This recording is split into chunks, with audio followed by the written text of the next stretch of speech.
Vamos saudar a todos com a paz do Senhor. Amém. Louvado seja o nome do Senhor Jesus.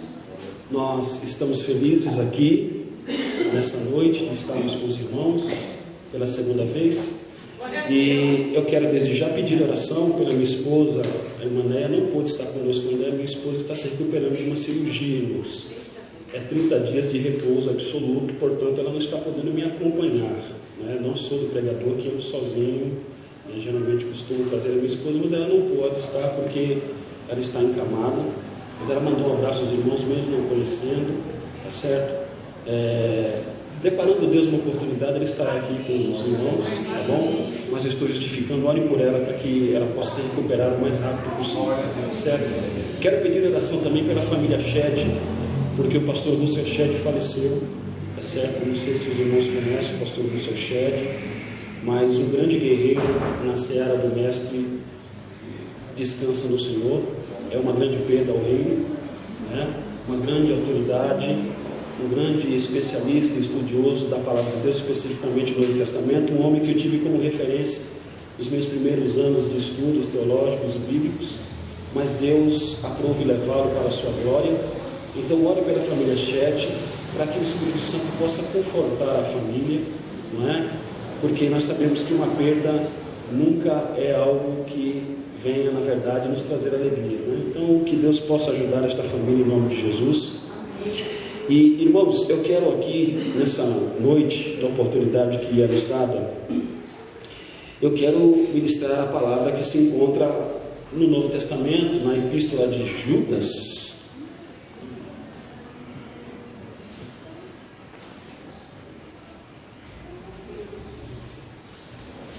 Uma epístola pequena comparada com Romanos, com 1 Coríntios, 2 Coríntios, mas é um conteúdo muito importante para nós nessas últimas horas que estamos atravessando. Eu estive diante de Deus na semana pedindo ao Senhor uma palavra, porque Deus conhece a necessidade da igreja, e eu quero fazer uso então desta epístola, Judas. Vamos ler alguns versículos. Epístola de Judas, versículo 1, escrito está: Judas, servo de Jesus Cristo, irmão de Tiago, aos chamados, queridos em Deus Pai e conservados por Jesus Cristo, a misericórdia e a paz, a caridade vos sejam multiplicadas. Amados, procurando eu escrever-vos com toda diligência acerca da comum salvação, tive por necessidade escrever-vos e exortar-vos a batalhar pela fé que uma vez foi dada aos santos. Porque se introduziram alguns que já antes estavam escritos para este mesmo juízo, homens ímpios que convertem de solução a graça de Deus e negam a Deus, único dominador e Senhor nosso Jesus Cristo. Ainda comigo o versículo de números 12, 16 e do 20 a seguir. O versículo 12 diz assim: estes são manchas em vossas festas de caridade, banqueteando-se convosco e apacentando-se a si mesmos sem temor. São nuvens sem água, levada pelos ventos de uma parte para outra. São como árvores murchas, infrutíferas, 2 vezes mortas, desarraigadas. Versículo 16: estes são murmurosos, queixosos da sua sorte, andando segundo as suas concupiscências, e cuja boca diz coisas muito arrogantes, admirando as pessoas por causa do interesse.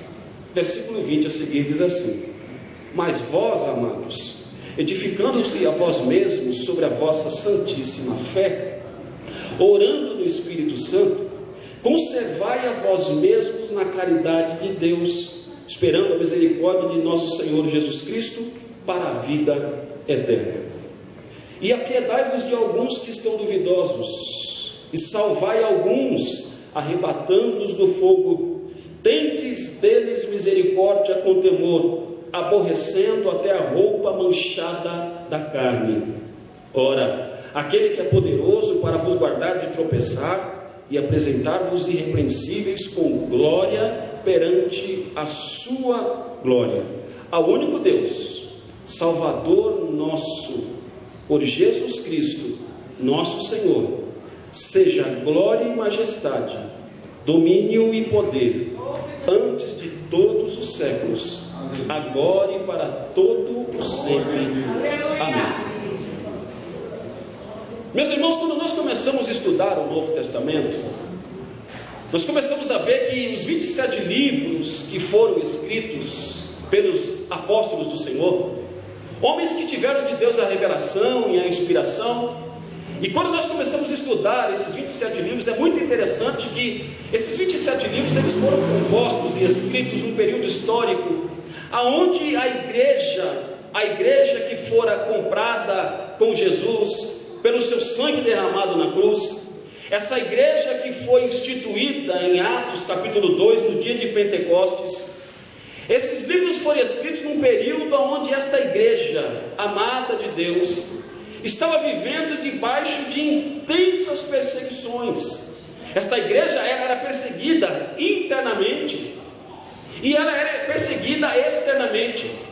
A perseguição externa se dava devido aos imperadores, os céticos, os filósofos gregos e romanos, homens que viviam conforme a razão e, portanto, eles não conseguiam aceitar as verdades de que Jesus é Deus, que Ele tem duas naturezas, que Jesus, na verdade, ressuscitou dos mortos, que existe o céu preparado para o povo. E eles então começaram a questionar, a não acreditar, e, portanto, olhavam para aquele grupo de seguidores de Jesus e os perseguiam, os odiavam, os maltratavam, os desprezavam. E não só a perseguição externa a igreja teve que enfrentar. Esses 27 livros foram escritos num período onde, além dessa perseguição ferrenha do Império Romano, porque os imperadores, então, amantes da filosofia, amigos dos filósofos, dos céticos e ateus da época, mandavam matar, crucificavam, queimavam vivo, davam para ser comido pelas feras. Eles eram, na verdade, muitas vezes queimados. E na verdade a fogueira queimando aquele corpo servia como luz nas estradas romanas. É como um micro-ondas que acontece nos morros cariocas. E é interessante que, além dessa perseguição ferrenha, aonde custava-se a vida, havia uma perseguição interna. E a perseguição interna se dava não pelos imperadores, não pelos filósofos. A perseguição interna se dava pelos falsos mestres, pelos falsos profetas. E agora eu estou fazendo uso de uma epístola aonde o Judas, o meu irmão de Jesus, conforme está lá em Marcos capítulo 2, e eu não vou aqui entrar na questão da autoria dessa carta, eu vou só adiantar que quem escreveu essa carta foi Judas, o meio irmão de Jesus, irmão de Tiago, líder da igreja de Jerusalém. E ele escreve essa carta com um objetivo muito claro, e ele começa dizendo o seguinte: Judas, servo de Jesus Cristo. Ele não gasta tempo para explicar quem é. A igreja já sabia muito bem quem ele era na verdade o irmão de Tiago, o grande líder da igreja.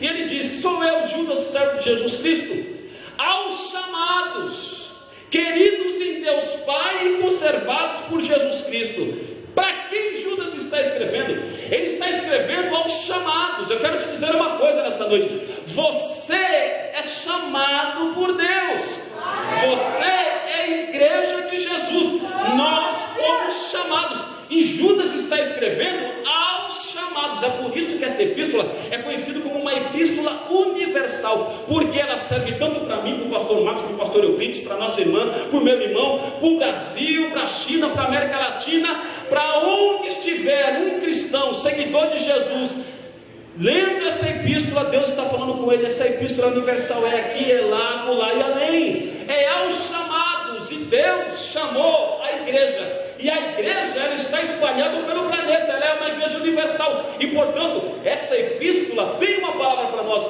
Judas escrevendo aos chamados, e nós não somos só chamados, nós somos queridos em Deus Pai.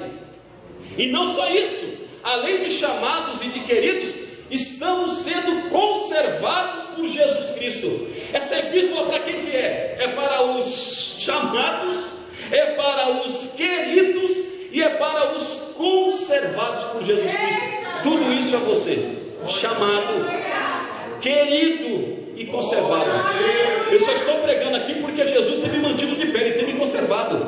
Você só está me ouvindo porque você está sendo conservado. O inimigo anda ao derredor, bramindo como um leão, buscando a quem possa tragar. Só que graças a Deus, pela sua graça, pela sua misericórdia, Jesus tem nos conservado. A tentação vem, mas nós não caímos. Ele rompe a malha. Ele abre porta onde não tem. Ele conserva nós. 1000 cairão à tua direita, 10.000 à tua esquerda, mas tu não serás, porque Jesus nos conserva. A gente vai e volta e a bala não nos atinge. Muitas vezes nós somos assaltados. Ou seja, se estamos aqui respirando, adorando, dizimando, pregando, tocando, só estamos fazendo porque estamos sendo conservados. A misericórdia e a paz e a caridade vos sejam multiplicadas. E aí então no versículo 3 ele toma a palavra e diz o seguinte: amados, procurando escrever-vos com toda diligência acerca da comum salvação. Ou seja, Judas, quando pega a pena para escrever na direção do Espírito, a intenção dele era falar com a igreja, aos chamados, aos queridos e conservados. Ele queria falar sobre salvação. Ele queria tratar com a igreja questões da soteriologia. Ele queria tratar com a igreja alguma coisa relacionada com o plano de salvação. Eu não sei se queria falar sobre o calvinismo, sobre o arminianismo. Eu não sei o que ele queria tratar nessa questão, mas ele queria falar alguma coisa relacionada à salvação. Porém, todavia, o Espírito Santo, que é Deus e habita em nós, e conhece nossas mentes e corações, e sabe o que a igreja precisa, o Espírito Santo toma a vida de Judas e diz o seguinte: Judas, muda a temática. Você não vai falar de salvação coisa nenhuma. Você vai dizer para a igreja que ela precisa batalhar pela fé que uma vez foi dada ao Senhor. Ele queria falar sobre salvação. O Espírito Santo falou: não, deixa de lado, fala para a igreja batalhar pela fé que uma vez foi dada aos santos. E por que, pregador? Versículo 4 explica. Por que o Espírito Santo está mandando Judas dizer à igreja, aos queridos, aos chamados, aos conservados em Jesus Cristo? Por que Deus está mandando dizer para aquela igreja batalhar pela fé? Versículo 4 explica: porque se introduziram alguns que já antes estavam escritos para este mesmo juízo, homens ímpios que convertem em dissolução a graça de Deus e negam a Deus, único dominador e Senhor nosso Jesus Cristo. Qual era o contexto imediato? Deus está dizendo para aquela igreja: batalhem pela fé, porque aquela igreja estava enfrentando um problema interno. Alguns homens haviam se introduzido dentro dela, e o texto está dizendo, são homens ímpios que estavam dentro da igreja e estavam convertendo em dissolução a graça de Deus. O problema naquele momento histórico era, na verdade, uma introdução de homens ímpios que estavam, na verdade, pregando um outro evangelho. Me permita dizer a vocês, o cristianismo, quando surge, ele surge de dentro do judaísmo. Jesus é judeu de fala aramaica, vive dentro do império, chama 12 judeus, levanta como apóstolos, e eles começam então a escrever essa palavra. E é interessante que tem um homem chamado Paulo, o apóstolo, que antes de ser Paulo o apóstolo, ele era Saulo o fariseu.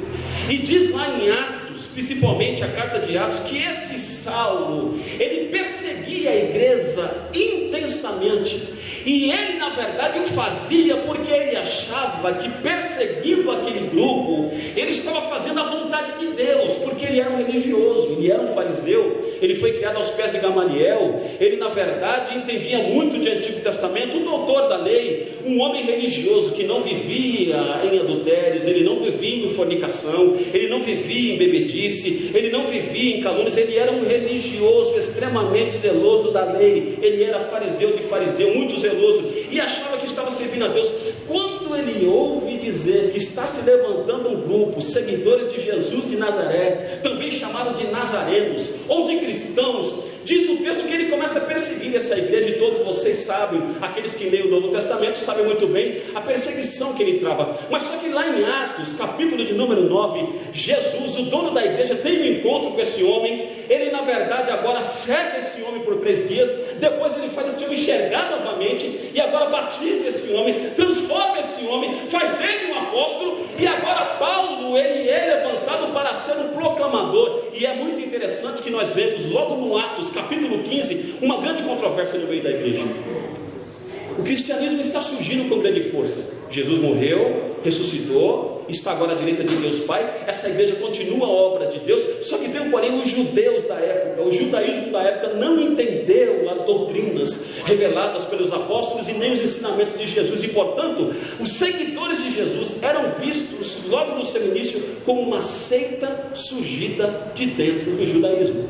E por isso então os religiosos começaram a perseguir esse povo, e Paulo é um deles. E é interessante que em Atos capítulo 15, quem já leu sabe muito bem que foi o primeiro concílio na cidade de Jerusalém, e a temática era o seguinte: uma pessoa que aceita Jesus como o único e suficiente salvador da sua vida, deve ou não deve praticar a circuncisão? Essa era a temática do debate. Esse era o primeiro grande congresso teológico na história da igreja.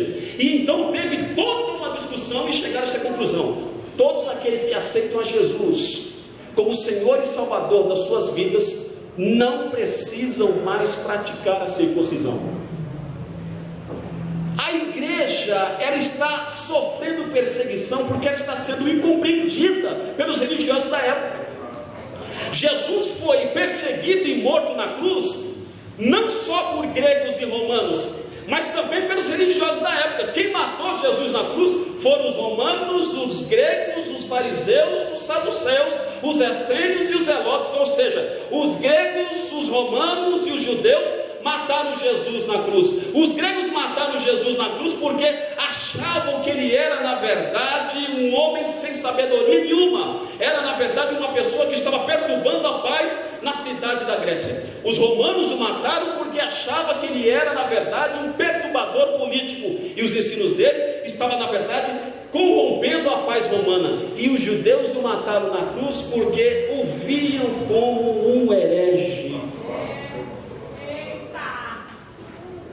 Mataram Jesus na cruz, mas ele lá não ficou, ele ressuscitou ao terceiro dia. E por 40 dias ele ficou com os seus e subiu aos céus.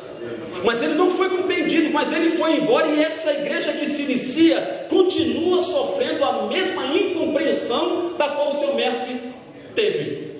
Continuou sendo desprezada, vista com descrédito, da mesma maneira como Jesus. E agora então ela começa a sofrer ataques por parte do inimigo, tanto interno quanto externo. Judas está escrevendo para batalhar pela fé, mas o problema é interno. Está tendo falsos ensinos no meio da igreja. Tem homens ímpios que se introduziram nela e estavam na verdade transformando a graça de Deus em solução. Me permita dizer, alguns estudiosos, estudando sobre Judas, entendem que na verdade esses homens ímpios seriam na verdade um tipo de gnosticismo, só que é improvável.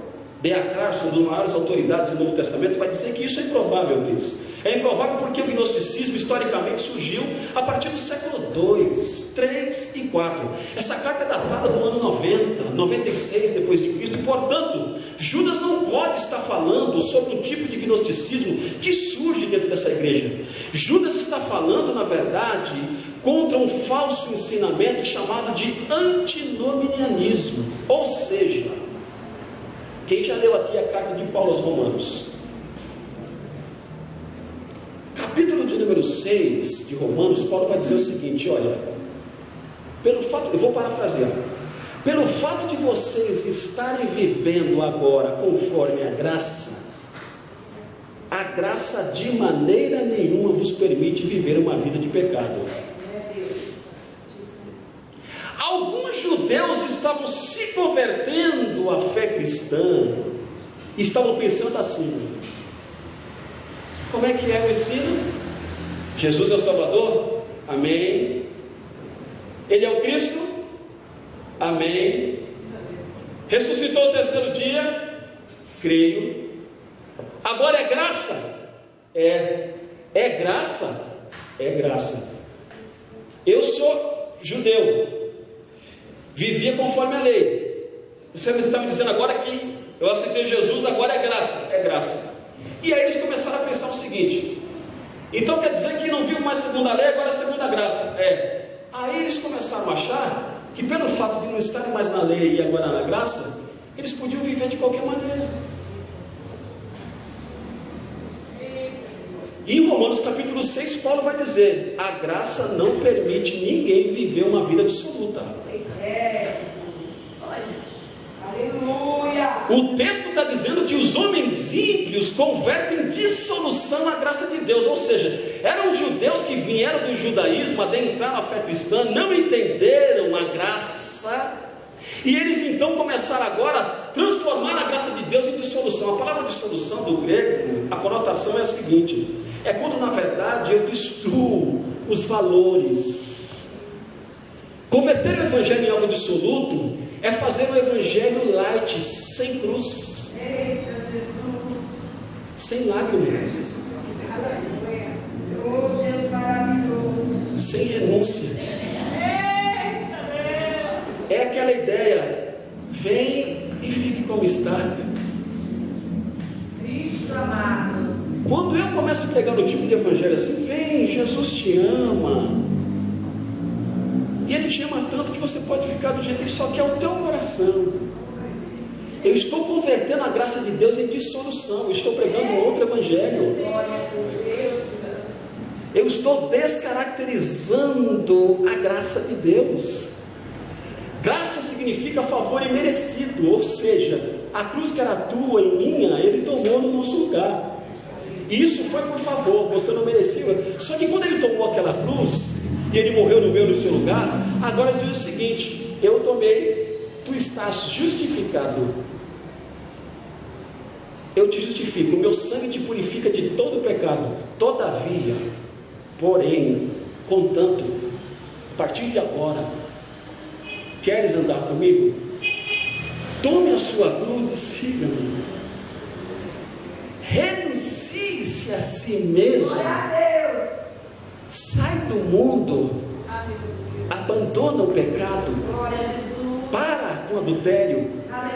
Para com a prostituição, com a fornicação, com a calúnia, com a inveja.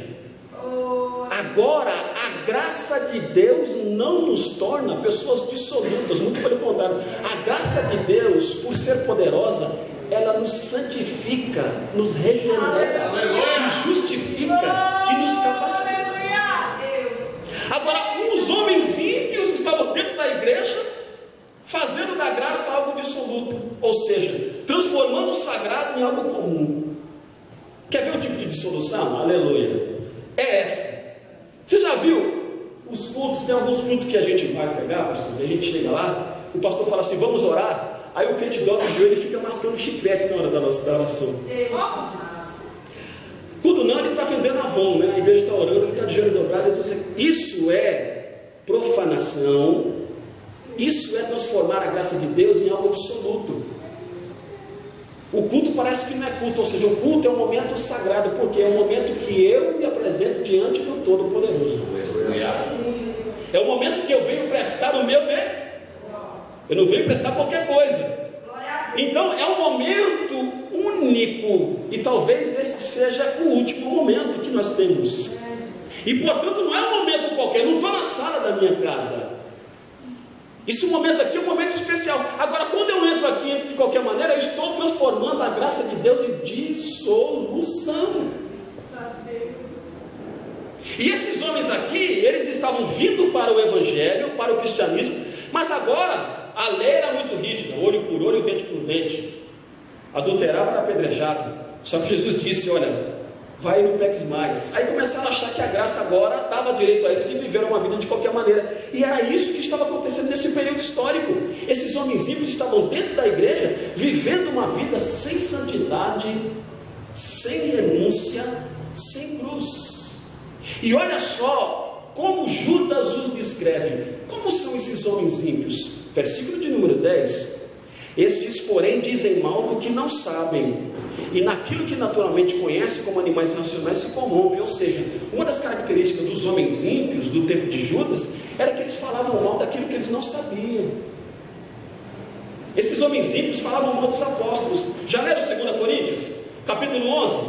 Paulo defendendo o seu apostolado de quem? Porque tinha gente na igreja de Corinto que não acreditava que Paulo era um apóstolo autêntico de Deus. Por quê? Porque homens ímpios estavam dentro da igreja de Corinto dizendo que Paulo não tinha chamado de Deus coisa nenhuma. E aí Paulo toma pena e lá no capítulo 11 de 2 Coríntios ele vai defender o seu apostolado. Do quê? Dos falsos cristãos que estavam dentro da igreja. Ou seja, eles estavam querendo, na verdade, denegrir a imagem de Paulo, e Paulo teve que se defender. Homens ímpios estavam dentro da igreja de Corinto, estavam dentro da igreja de Roma, e estavam dentro da igreja do período de Judas. Ele está escrevendo não para a igreja de Roma, não para a igreja de Corinto, não para a igreja de Éfeso. Ele está escrevendo para a igreja que estava dispersa devido à perseguição. É aos chamados, é aos queridos, é aos conservados. É uma epístola universal. Por quê? Porque no período que Judas escreve esta carta, os falsos mestres e profetas já estavam dentro da igreja de Roma, de Éfeso, de Corinto. Ou seja, as igrejas que Paulo plantou nas províncias da Macedônia, da Acaia, estavam infectadas por falsos mestres e falsos doutores advindos do judaísmo. E Judas então toma pena e diz o seguinte: eles falam daquilo que não sabem. Outra característica, versículo de número 12: esses são manchas em vossas festas de caridade, banqueteando-se convosco e apacentando-se a si mesmo, sem temor. São nuvens sem água. Ou seja, eles apacentavam a si mesmos. Se diziam líderes, mas eles estavam apacentando a si mesmos. Homens ímpios. E por que eu estou pregando isso? Porque, irmãos, a igreja do período de Judas estava sofrendo uma perseguição interna, ataque. E a igreja brasileira hoje está sofrendo a mesma perseguição e o mesmo ataque. Os falsos profetas e os falsos mestres continuam sendo uma realidade para os nossos dias. E verdadeiramente, nas igrejas do Brasil e do mundo, existem homens ímpios. Homens que estão falando mal daquilo que não sabem, estão opinando, estão querendo opinar e se posicionar daquilo que não conhecem. Outra característica de homens ímpios: estão apacentando a si mesmo. Igreja está virando empresa.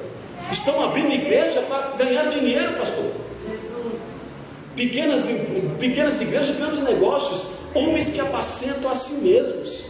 Versículo 16: quem são esses homens ímpios? Eles são murmuradores.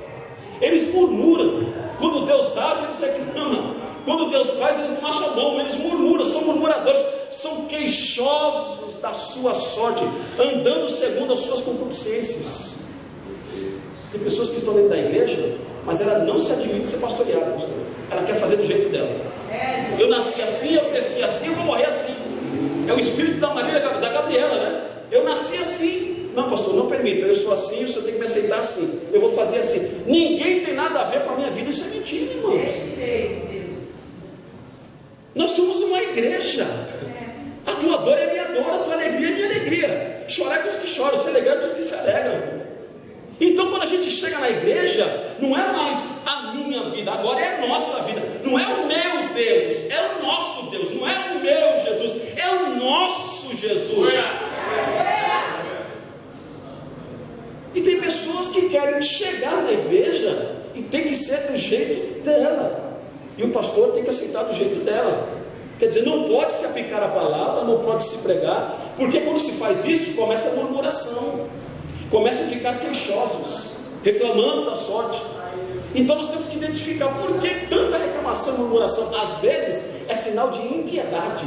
Esses homens ímpios da carta de Judas eram homens queixosos murmuradores, andando segundo as suas concupiscências, ou seja, eram homens carnais que viviam conforme a carne, cuja boca diz coisas muito arrogantes, admirando as pessoas por causa do interesse.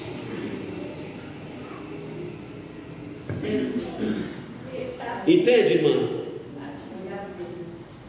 Está entendendo? O homem ímpio, a mulher ímpia, muitas vezes, ela te trata bem por interesse. Isso não é cristianismo, isso não é ser movido pelo Espírito, isso é carnalidade. Eu te trato bem porque eu viso o interesse. O que nós estamos vendo hoje nas igrejas, irmãs? Dependendo do carro que tu tens, a roupa que tu veste, o dízimo que tu dá, o tratamento é um. Ou seja, eu trato conforme os meus interesses. Por que tem tanta gente decepcionada com a graça? Que não quer saber de Jesus. Pessoas difíceis de se apresentar ao Evangelho, porque se encontraram com homens ímpios. Infelizmente, tiveram dessabor de se depararem com homens ímpios. E aí, eu e você que saímos para evangelizar, vamos encontrar grande dificuldade de ganhar a alma para Jesus, ou de trazer novamente, porque na verdade esses homens ímpios, por onde passa, destroem a igreja. É por isso que Judas está dizendo: batalhem pela fé que uma vez foi dada aos santos. Nós temos que nos posicionar pela verdade do Evangelho. Aleluia! Igreja autêntica, a igreja do arrebatamento é uma igreja que batalha pela fé. Ela não aceita qualquer coisa. Ela não negocia as doutrinas bíblicas. Haja o que houver, venha o que vier. Ela é uma igreja profética.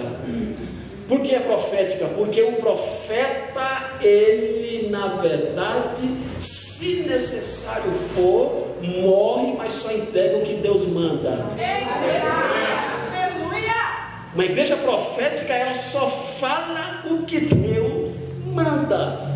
E haja o que houver, venha o que vier. Nem um tio a mais e nem um J a menos. Uma igreja profética, ela não negocia. A igreja tem que batalhar. Outra coisa que nós vemos nesse texto, dessa epístola, não é qualquer fé que agrada a Deus. Aleluia!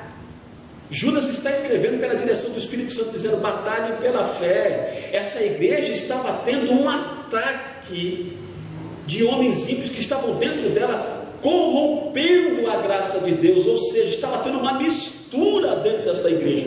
Essa igreja estava sofrendo um ataque sorrateiro de homens que foram infiltrados. Esses homens ímpios aqui pode ser associado a Mateus capítulo 13, entre o joio e o trigo. Já leram a parábola do joio e do trigo?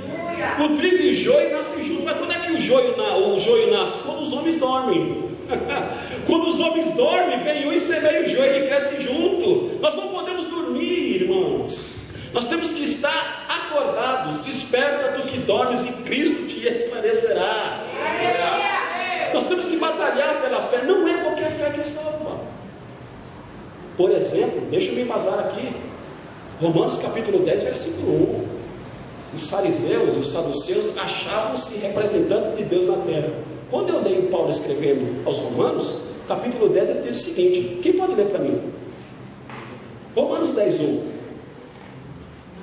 Aleluia! Irmãos, o bom desejo do meu coração e a oração a Deus por Israel é para a sua salvação. Paulo está escrevendo aos Romanos e está pedindo oração, dizendo o seguinte: a minha oração a Deus é para que Israel seja salvo. Ou seja, Paulo entendia que os fariseus e os saduceus não tinham a salvação, e ele está orando a Deus pedindo a salvação dos judeus. Ou seja, os judeus achavam que estavam salvos. Por quê? Porque eles eram guardadores da lei.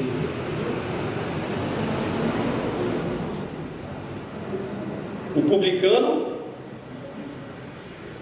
desce, e desce também o religioso. Os dois começam a orar.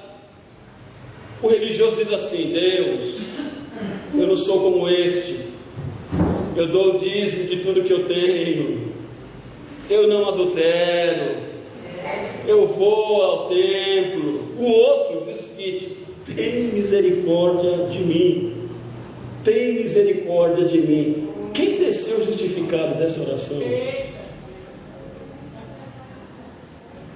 Os religiosos da época se achavam adoradores autênticos porque eram rígidos guardadores da lei. Eles estavam equivocados, a fé deles não era uma fé salvífica. Paulo está orando pedindo a salvação de Israel. Nem toda fé salva. Tiago, no capítulo de número 2, ele vai dizer o seguinte: mostra-me a tua fé sem... Eu vou mostrar minha fé pelas minhas. Sede praticante da palavra e não somente ouvinte.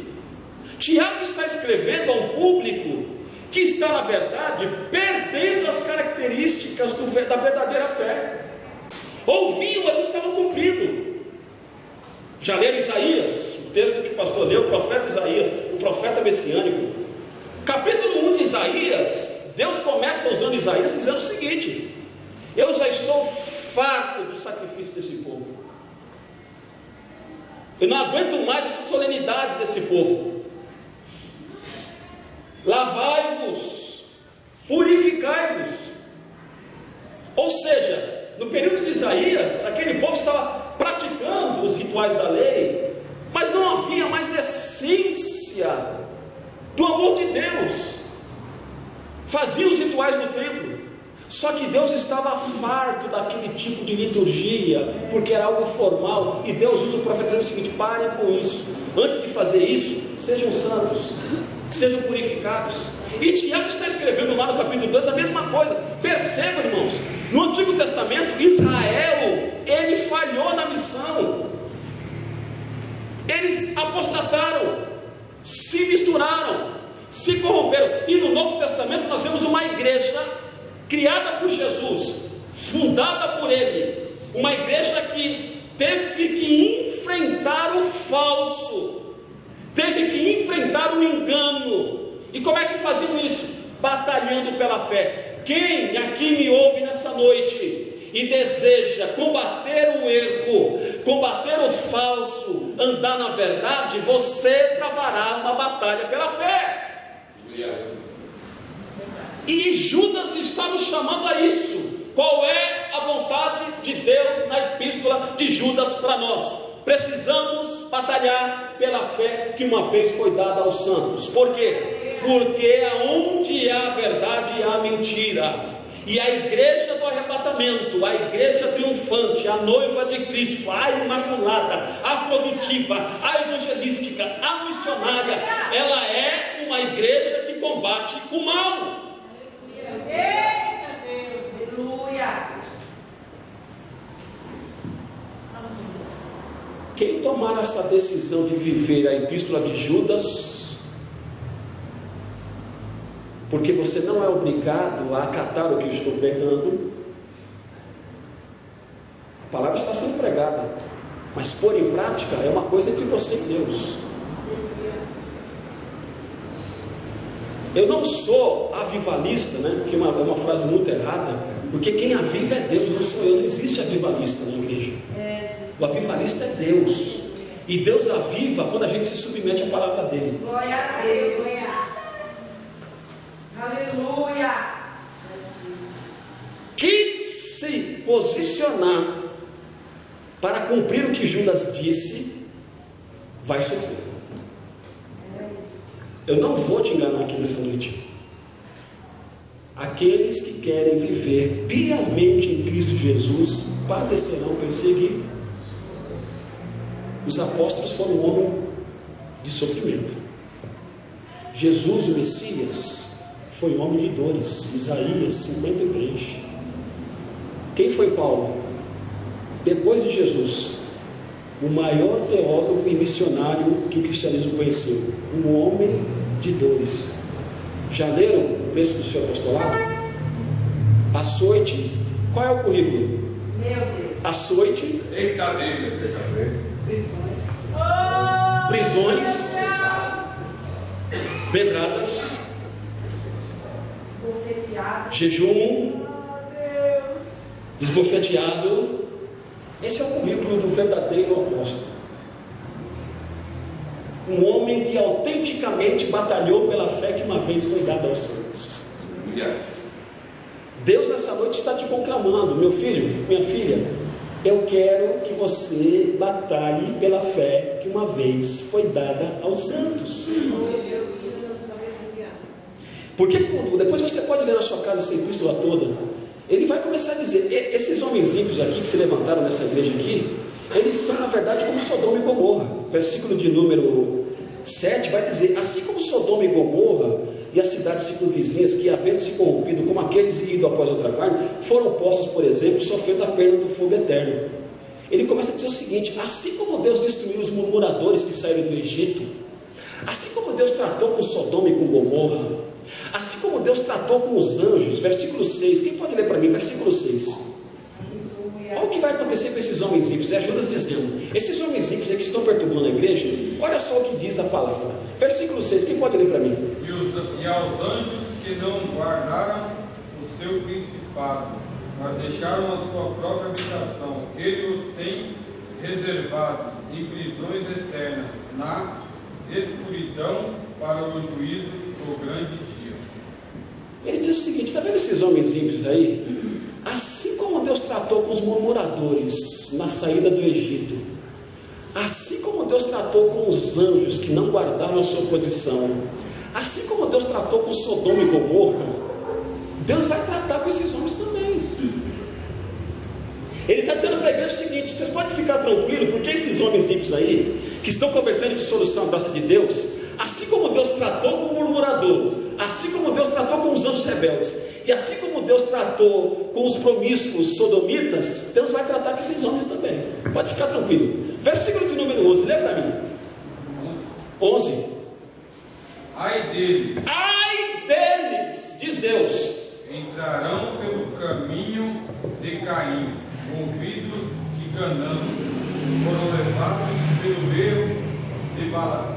Deus está dizendo: ai deles, irmãos, que Deus tenha misericórdia de nós quando Deus pronuncia ai de ti. Jesus dissera: é lícito que os escândalos aconteçam, mas ai daquele por quem vier. Os escândalos, pastor, não tem como evitar. Nós, por mais que batalhemos pela fé, nós não vamos conseguir extinguir os escândalos. Eles existiram no tempo de Jesus, no tempo apostólico, no período medieval, moderno e contemporâneo, vão continuar existindo enquanto a igreja estiver. Nós não temos como acabar com os escândalos. É mister que aconteça. Só que tem um porém: ai daquele por quem vier. Ou seja, não tem como acabar com os escândalos, só que não seja você e eu o canal do escândalo. Porque aquele que escandalizar, aquele que converter em dissolução a graça de Deus, ai dele, porque Deus é amor, mas Deus é justiça também. Oh, aleluia. Ele é santo, santo, santo. Horrenda coisa é cair na mão do Deus. Então, quando nós batalhamos pela fé, nós temos que entender o seguinte: batalhe pela fé, porque os homens ímpios, quem vai tratar é Deus. O que eu tenho que fazer é me manter na posição que Deus me quer, Glória a Deus. fazendo aquilo pela qual Ele me constituiu, Aleluia. usando os dons que Ele me deu conforme Ele quer, buscando a excelência, sem olhar para a direita, sem olhar para a esquerda. Eu tenho que, na verdade, me posicionar em prol do Evangelho de Jesus Cristo, porque cada um dará conta de si mesmo a Deus. Porque nós pensamos que muitas vezes: Jesus, Batalhar pela fé, então agora eu vou batalhar pela fé e os escândalos vão se extinguir. Não vão. Você precisa fazer o que está no versículo de número 20. Vamos lá para me fechar. Versículo 20 a seguir diz assim: mas vós, amados, edificando-vos a vós mesmos sobre a vossa santíssima fé, orando no Espírito Santo, conservai a vós mesmos na caridade de Deus. Irmão Givanildo, como eu posso batalhar pela fé que uma vez foi dada aos santos? Versículo 20 explica. Uma maneira de batalhar pela fé é oração, orando, está no gerúndio, orando, ação contínua. Existe um verbo grego que é ação contínua, orando, oração. Sem oração não há avivamento, sem oração não há santidade, sem oração não há poder, sem oração não há cura, sem oração não há libertação. É orando. Deus não fala hoje, Ele fala amanhã. Se não falou amanhã, fala o mês que vem. Se não foi o mês que vem, é o ano que vem. Se não é o ano que vem, é a década que vem. Orando no Espírito, porque Ele é aquele que te conserva de pé. Persevere em oração. Quem persevera em oração está batalhando pela fé. Daniel, capítulo de número 10, 11 e 12, diz que ele na verdade era profeta Daniel, mas era de oração. E ele orando, travou-se uma batalha espiritual. Então teve que deixar lá, Miguel chegou lá para combater o negócio, porque o negócio estava sério, meu Deus. Jesus, prestes a dar a sua vida na cruz, sentiu necessidade de oração. Aleluia. Estava muito difícil para Jesus. Ele é Deus, mas ele também era homem. Ele foi tentado em tudo, porém sem pecado nenhum. Jesus, ele conhece o teu sofrimento porque ele foi um homem de dores. Ele sabe o que é chorar porque ele chorou. Ele sabe o que é ser desprezado porque ele foi. Ele sabe o que é ser rejeitado porque ele foi. Ele sabe o que é ser abandonado porque ele foi. Ele sabe o que é passar fome porque ele passou. Tendo ele fome, chegou Satanás, Mateus capítulo 4, para o tentar. Então tudo que nós passamos ele sabe, porque ele em tudo foi tentado, porém sem pecado nenhum. E diz a Bíblia que houve um dia em que Jesus desejou companhia para orar e não teve. E aí ele parou de orar? Não. Ele orou até o suor se converter em sangue.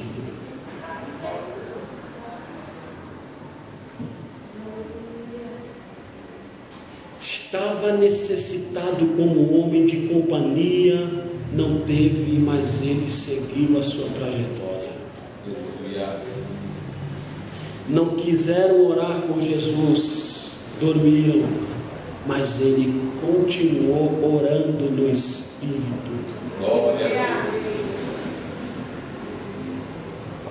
Hoje, chamar a igreja para oração é desafio. Glória a Deus, é verdade. Meu Deus, fala Jeová. Só que eu não vou parar de orar porque a igreja não está orando. Meu Deus. Não vou. Não posso. O texto está dizendo orando no Espírito. Jesus foi um homem de oração. Os apóstolos foram um homem de oração. Está lá em Atos 6,4. Separaram os 7 para o diaconato, enquanto eles se dedicavam à oração e à paz.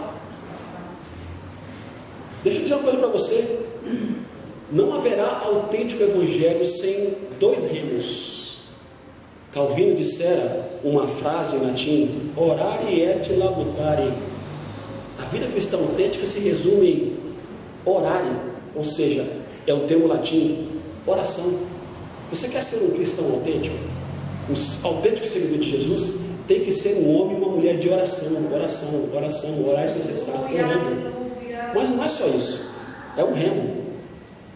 Ora, para o barco andar e ficar rodando em volta, porque um barco com remo só você não sai do lugar, você fica rodando. Tem que ter 2 remos. O outro remo é labutare. O que ele quis dizer com isso? Palavra. A palavra tem que ser estudada até a exaustão. A palavra não cai do céu. Aqueles que são chamados para pregar e ensinar têm que estudar,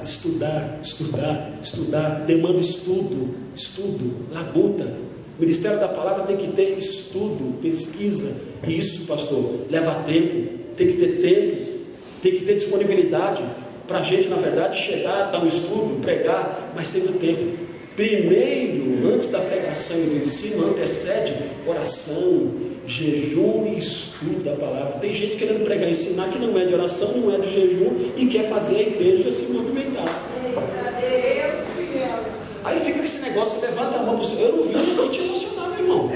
Eu não vou ficar, se você está esperando para sentir a presença de Deus, eu virar para você, olha, eu não vou, eu estou pregando a palavra.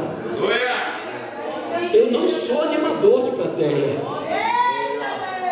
Eu não vou aqui forçar a barra de uma vida espiritual autêntica. É você e Deus. Eu estou pregando a palavra. Aí o cara não ora, não jejum, chega aqui e quer, na verdade, fazer a coisa acontecer. E aí começa com, na verdade, as artimanhas teatrais que nós estamos vendo nos nossos púlpitos hoje. Agora, quem é profeta aqui, está ouvindo o que eu estou dizendo? Eu estou sendo aqui bíblico. Você quer batalhar pela fé? Versículo 20 diz: oração. O que mais? Conserve-se na caridade de Deus. O amor de Deus pode esfriar no meio do seu coração. Cuidado, tem que ser conservado. Conservai.